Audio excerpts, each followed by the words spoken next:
It is a drastic move to reduce the intensity in the spread of the deadly coronavirus that has already claimed over 3,300 lives globally in 85 countries. The government, moving to shield Kenyans from the deadly virus, has now imposed a ban on international meetings in the country for a month to halt importation of the virus into the country. If a conference involves people traveling from Europe, traveling from the rest of the world in the Middle East and so on, in a conference or meetings with more than 15 people, we have asked that we postpone and suspend that at least for the next 30 days. The Health Ministry also issuing a travel advisory to Kenyans to avoid non-essential travel to high-risk countries.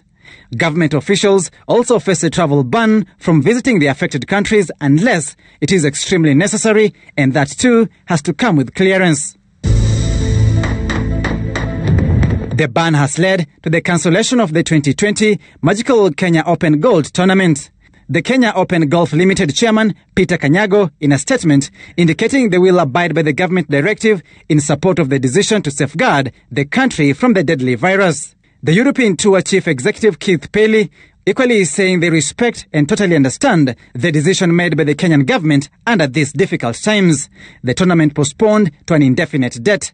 At least 131 foreigners had been expected in the country for the event. Nonetheless, the First Lady's Beyond Zero Marathon is set to go ahead as scheduled this weekend. The Health Ministry indicating local events will not be affected. Events that are only for Kenyans, that don't involve people from outside Kenya, are continuing normally. The Kenya Events Managers Association now raising the red flag that the government move will affect and lead to cancellations of several events. We've talked about the businesses, we've talked about the employees. It's hard to say 30 days we are going to go without any events happening. And then as much as, yes, we appreciate the local aspect that we've been allowed by taking precaution as well, but then you can't also keep employees without pay or without knowing or projecting. Meanwhile, the government has partly lifted the ban on Italian flights to Kenya, only allowing aircrafts to evacuate Italian nationals in the country back to Italy. But there are people who are locked in Malindi, about 800 of them.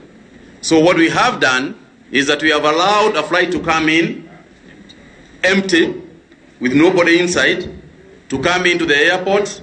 There will be nobody who will disembark from that flight, and the passengers will get in and then have a safe flight home. This as Togo becomes the latest African nation to register its first coronavirus case after a 42-year-old woman who had traveled to Benin, Germany, France and Turkey tested positive. Sam Ogina, Citizen TV, Nairobi.